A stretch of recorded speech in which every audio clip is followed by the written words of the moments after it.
I don't feel pain, fear, desire. It's like all things that make us human are fading away. It's like the less human I feel, all this knowledge about everything, quantum physics, applied mathematics, the infinite capacity of a cell's nucleus, they're all exploding inside my brain, all this knowledge. I don't know what to do with it.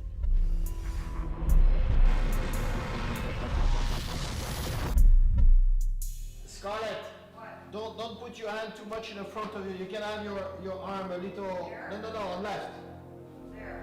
Yeah.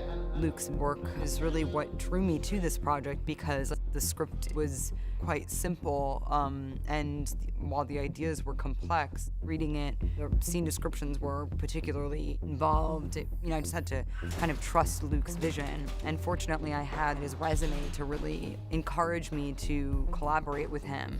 And so I remember meeting him and he was like, if you see what I'm seeing, you'll believe in it. And so I just, you kind of have to take a leap of faith. All of this knowledge, Lucy, I'm not even sure that mankind is ready for it. It might bring us only instability and chaos. Ignorance brings chaos, not knowledge.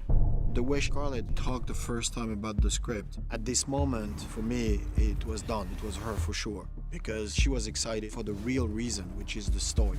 But then the second step for her was, now I have to play the part. And that's where it starts to be complicated. Because the Lucy at the beginning and the Lucy at the end, there's nothing in common.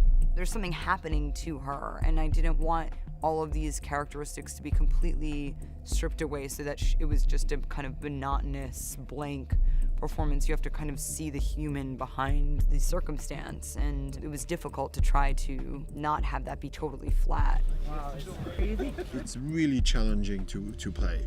Everything you know today is 12%. How are you gonna play when I'm gonna ask you to play 25, 50, 70, 80, 90, 100? Because nothing that you can give will suit your state. And we did something very funny. Scarlett has it on her wall, which is 10%, 20, 30, every 10%, what you can do with this percentage. What is your level of knowledge and possibilities? And it was a very good guide. And every morning she was looking to see which girl she has to play. And she was exceptional. I was blown away. For me, just to prepare for this film, I wanted to be in really good physical condition because I just wanted to make sure that this character looked capable. The audience should be able to think, okay, this girl can handle a gun. A lot of the movements that I do in character are with a lot of intention and purpose, and I wanted those movements to feel strong. So when you see how she stands, how she maneuvers, it's with a lot of inner strength. What I'm saying is that your theory is not a theory. I absorbed a large quantity of synthetic CPH4 that will allow me to use 100% of my cerebral capacity. Right now I'm at 28%, and what she wrote is true. Once the brain reaches 20%, it opens up and expands the rest. There are no more obstacles. They fall away like dominoes. I'm colonizing my own brain.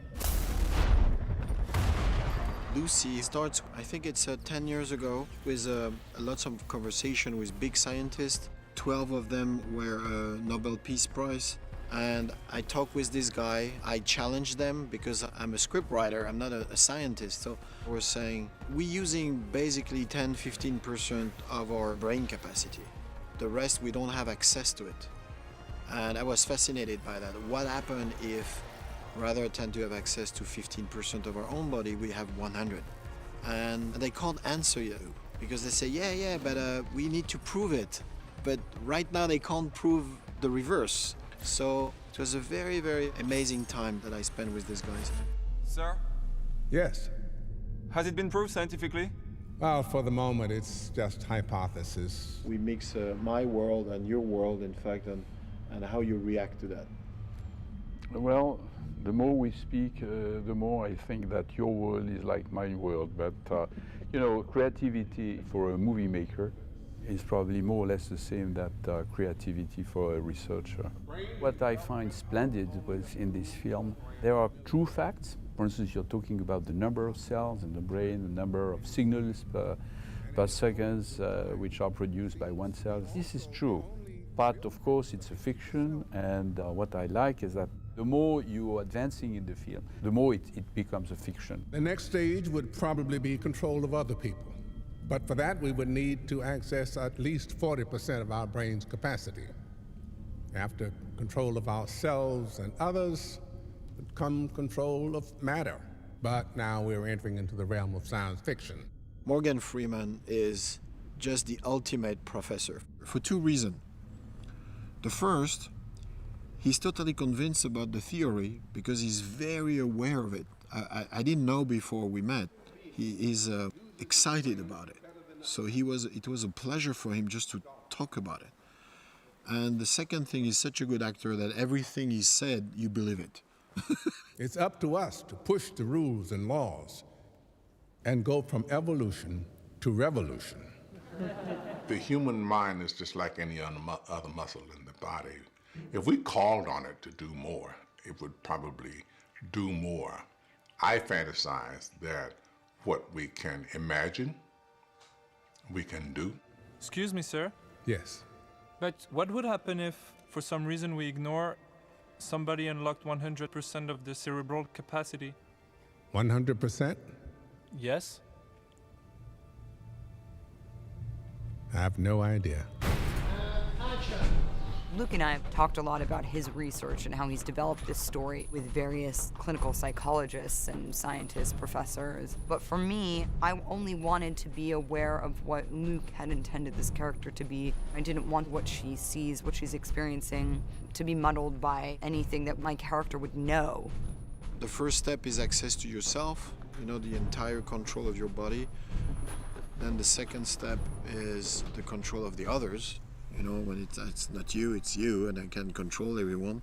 And the third one is the matter. And then the fourth one, what is the ultimate? And it was very interesting to imagine it. The knowledge. A lot of this film was really a very solitary experience. She loses the ability to empathize, to feel pain. So I would say the most fun scenes for me to shoot is really the first time that you see my character, because it was really the only time that I was able to try to breathe a real humanity into her and kind of give a little bit of life, or sort of imagine, kind of color this character before everything is stripped away. Life was given to us 1 billion years ago. What have we done with it?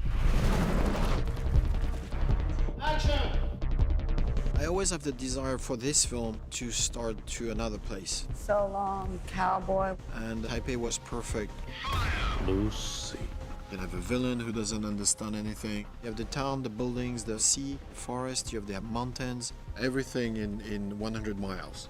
And the people from Taipei are the most gentle people I've seen so far. And they're sweet like angels. And when you start the film, everybody, the French, the Americans, the Taiwanese, everybody say a prayer. Just a little explanation for you. In Taiwan, when we do a first day of shooting, we usually have to pray to the gods.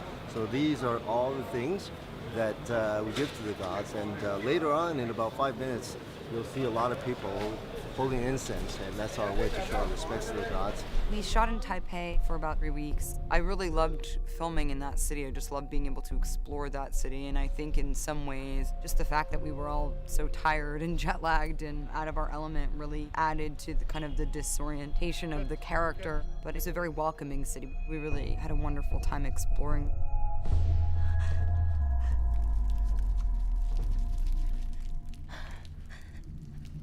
Do you speak English? Ja, zet hier dat aan. Good, very good. The first few days, it's a little confusing because I'm sick, speak only Korean. But I have also people from Taiwan who speak only Taiwanese, and French who doesn't speak English, and English who doesn't speak French. So I have basically 3 translators next to me, and every time I say something, everybody's like, what do you want to do? Everybody was talking. It was very funny on the set. Learning's always a painful process. Like when you're little and your bones are growing and you ache all over. Can you believe I can remember the sound of my own bones growing? It was wonderful working with Troy. He's a formidable co-star. We didn't speak the same language, but we could communicate very much with our expression. He's a very warm person, so even though we were doing scenes that were really violent and cold and brutal, he was lovely, and was always happy to be on set, and also was wonderful to watch because he's so incredibly expressive, and I think he added a lot to this character that could just be seen probably as evil or bad, and he really fills out that character and makes it a very multifaceted one. Thank you. See you tomorrow. 모처럼 휴가를 받아서 집으로 가고 있는 중에 룩 베송 감독이 저를 찾는다고 굉장히 놀라웠고 제가 그 신인 배우 시절에 그분의 영화를 보면서 굉장히 많은 감흥을 얻었던 기억이 떠올랐어요. 그 순간 이렇게 연기 생활을 하다 보니까 이렇게 만나지는구나. I'm fascinated by Chun Min-sik. He's one of the greatest actor I met. He's a superstar in Asia. It's probably DiCaprio multiplied by Tom Cruise. And I think since Leon the Professional is Gary Oldman, I think that's the best villain I work with because this one is really, really a villain. I'll be at your door in 12 hours. You always drive like that? I've never driven before. La voiture ressort ici à contresens. Ici va y avoir un gros crash de voiture.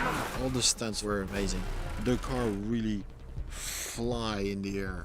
In Paris, Luc had this crazy idea of having the car going through the opposite traffic on Rue de Rivoli, which is the heart of Paris. So it was kind of crazy. Rue de Rivoli, it's a very large 4 lines going one way, and Lucy just with a car go backward, full speed. In the middle of the day. So it takes a week to shoot that.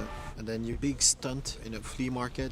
Most of the time when you do a stunt, it's very large, you don't have people. And here, it's at 2 p.m., full of people, and the cars are just like flying everywhere. Hey, I'd rather be late than dead. We never really die.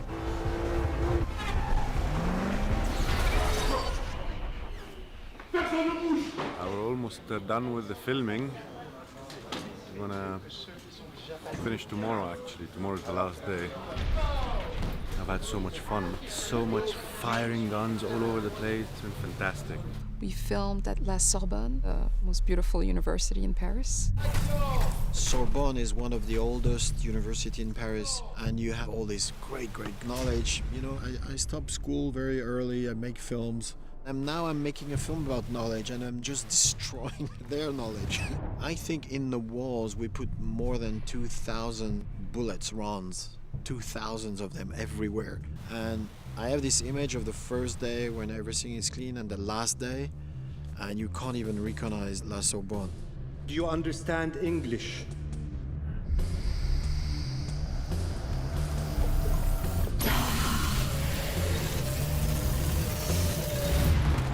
Luke has written a script that represents humanity. Every character comes from a different origin in the film. Anything that I could have imagined the film to have looked like just from reading the script pale in comparison to the actual life that Luke breathed into this project. Luke is a movie maker, and if you enjoy making movies, you'll enjoy Luke. Very impressive man. Writer, director. Last shot, Mr. Morgan! Very easygoing, great sense of humor. I think he could produce financially his films on his own, but I think he likes having someone with an exterior eye that can come in, give him points of view. I think we're a good team.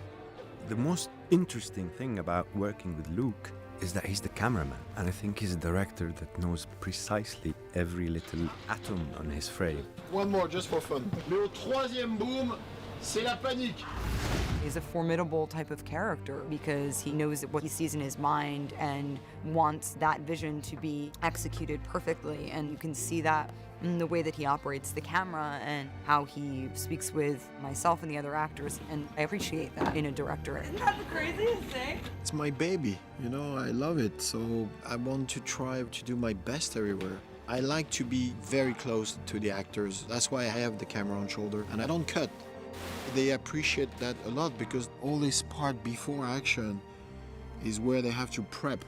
And if they have to do that every 30 seconds, it's just exhausting for them. Especially with Scarlett, she is amazing. Every time she have scenes with emotion and it needs to come, everybody was there, but the only two where we're looking at each other, it was her and me. And you feel that she's ready. And you just want to be here for her. You just want to say, oh, she's ready, let's go. Where is she?